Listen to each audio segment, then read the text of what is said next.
Sitaram trader. आप इसलिए loss कर जाते हैं क्योंकि आपको रिस्क लेना नहीं आता। रिस्क किस ट्रेड पर लिया जाता है, प्रॉफिट वाले या लॉस वाले ट्रेड पे। होल्ड करने का मतलब है या फिर रिस्क लेने का मतलब है कि आप उस ट्रेड को बढ़ावा देना चाहते हैं। किस ट्रेड को? जिस ट्रेड को आप होल्ड कर रहे हैं। अगर आप लॉस वाले ट्रेड को होल्ड कर रहे हैं तो आप ये चाहते हैं कि यह ट्रेड बड़ा हो, लेकिन अगर आप प्रॉफिट वाले ट्रेड को होल्ड करना चाहते हैं तो इसका मतलब ये है कि आप प्रॉफिट वाले ट्रेड को बड़ा करना चाहते हैं। तो जिस भी ट्रेड को आप जल्दी या पहले निकालना चाहते हैं उस पर रिस्क लेना पड़ता है। अगर आप होल्ड कर रहे हैं तो इसका मतलब ये है कि आप उस ट्रेड पर रिस्क लेना चाहते हैं। तो अगर आप रिस्क मैनेजमेंट को सीख गए कि किस तरह रिस्क लेना है। रिस्क मैनेजमेंट का मतलब यही नहीं दोस्तों, सिर्फ ट्रेड का ही नहीं, आप अपने अकाउंट में कितने पैसे रखते हैं, कितने बैंक अकाउंट में रखते हैं और कैसे कितने पैसों से आप ट्रेड करते हैं, कितने पैसों से आप ट्रेड नहीं करते हैं। और बहुत सारी ऐसी ज़रूरी,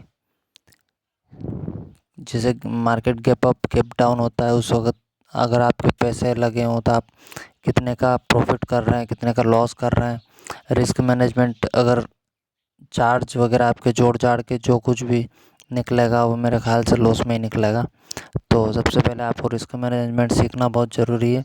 हर ट्रेड में आप अपने रिस्क और टारगेट को डिसाइड करें, तभी आप लॉस से प्रॉफिट में आएंगे, वरना कुछ होने वाला नहीं सर पीटने से। और फोकट के कोर्स में पैसे मत बिगाड़ो। जो चीज़ एक्सपीरियंस से मिलती है वो कहीं नहीं मिलती।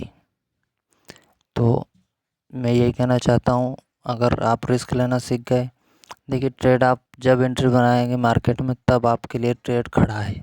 मार्केट कहीं भाग के नहीं जाएगा। आप अपना रिस्क, अपना अकाउंट बचाना पहले, वरना आपको मार्केट एंट्री भी नहीं देगा और फिर आप पैसे ढूंढते रह जाएंगे। मैं कहता हूँ 1000-2000 से क्यों नहीं करते यार, क्या है 500 रुपये के लिए लोग दिहाड़ी करते हैं। आप 500 रुपये के लिए मतलब एक एक दिन में करोड़पति होकर कहाँ जाना है, कहाँ जाना है आपको? मेरी बात मानिए, आपको स्ट्रेटजी भी एक ही स्ट्रेटजी ऐसी बताऊंगा जो 100% वर्क करेगी। और आप सोते रहो, कोई दिक्कत नहीं, सो जाओ तो भी आप प्रॉफिट में उठोगे। जब उठोगे ना आप नींद से, प्रॉफिट में उठोगे। दिन में सोना, ऐसी स्ट्रेटजी बताऊंगा। लेकिन थोड़ा सब्र, मैं जो कह रहा हूँ पहले ये सीखो। पहले आपके लिए सीखना ट्रेडिंग ज़रूरी नहीं है, पहले आपके लिए सीखना ज़रूरी है कि रिस्क मैनेजमेंट होता क्या है। अगर अंबानी जी भी रिस्क मैनेजमेंट फॉलो नहीं करते ना तो उनका हाल भी उनके भाई जैसा होता, कंगालपति। तो risk management is very important.